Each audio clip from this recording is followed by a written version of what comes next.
నమస్కారం, గతపురి news channel కి స్వాగతం. నేను మీ సత్య. Today's breaking news. తస్మత్ జాగ్రత్త ప్రజలారా, హోటల్లో కర్రీ పాయింట్ లో భోజనం చేసేవారు అప్రమత్తంగా ఉండాల్సిన అవసరం ఉంది. తెలుగు రాష్ట్రాల్లో కుళ్ళిపోయిన కూరగాయలతో, నాణ్యత లేని పదార్థాలతో తయారు చేసిన కర్రీ పాయింట్లు వ్యాపారాలు నియంత్రణ లేకుండా కొనసాగుతున్నాయి. ప్రత్యేకంగా హాస్టల్లో ఉండే యువత వంట చేసుకోకుండా బయట ఆహారంపై ఆధారపడటం వల్ల కర్రీ పాయింట్లకు అలవాటు పడుతున్నారు. ఈ పరిస్థితి రెండు తెలుగు రాష్ట్రాల్లో తీవ్రంగా పెరుగుతుంది. వివిధ ఆకర్షణీయమైన పేర్లతో కల్తీ కర్రీ పాయింట్లు విపరీతంగా పెరిగాయి. ఇటీవల కాలంలో శుభ్రత లేని కర్రీ పాయింట్ సెంటర్లు ప్రతి చోట కనిపిస్తున్నాయి.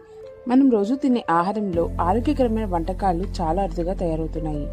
పరిశుభ్రత లేకుండా ఆకుకూరల నుంచి పప్పు, సాంబార్ వరకు దాదాపు అన్నిటిలోనూ కల్తీ జరుగుతుంది. మనకు తెలియకుండానే ఎక్కువసార్లు కల్తీ ఆహారాన్ని తింటూ ఆహార విషయంలో మోసపోతున్నాము. ఈ రోజుల్లో ఏది కల్తీ ఆహారం, ఏది ఆరోగ్యకరమైనదో గుర్తించడం చాలా కష్టంగా మారింది. ఆహార కల్తీ అంటే ఆహార పదార్థాల్లో హానికరమైన రసాయనాలు కలపడం. నాణ్యత లేని ఆహారం తీసుకోవడం వల్ల అనేక అనారోగ్య సమస్యలు వస్తున్నాయి. తక్కువ ఖర్చుతో ఎక్కువ లాభం కోసం కల్తీ వ్యాపారాలు చేసి ప్రజల ఆరోగ్యాన్ని ప్రమాదంలో పడేస్తున్నారు. పాలు, తేనె, ఉప్పు, కారం, పసుపు, బియ్యం, పప్పులు, కొబ్బరి నూనె వంటి రోజువారీ వాడే పదార్థాల్లో కూడా కల్తీ జరుగుతుంది. నేటి రోజుల్లో ప్రజలు తెలియకుండానే కల్తీ ఆహారం తీసుకొని అనారోగ్యానికి గురై ఆసుపత్రిలో చేరుతున్న పరిస్థితి ఏర్పడింది. కాబట్టి ప్రజలారా, బయట ఆహారం తీసుకునేటప్పుడు జాగ్రత్తగా ఉండండి.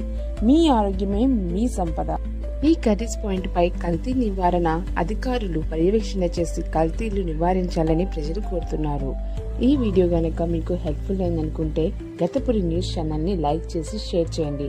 సబ్స్క్రైబ్ చేసుకోకపోతే ఇప్పుడే వెళ్ళి సబ్స్క్రైబ్ చేసుకోండి. మరిన్ని అప్డేట్స్ కోసం బెల్ ఐకాన్ ని యాక్టివేట్ చేసుకోండి.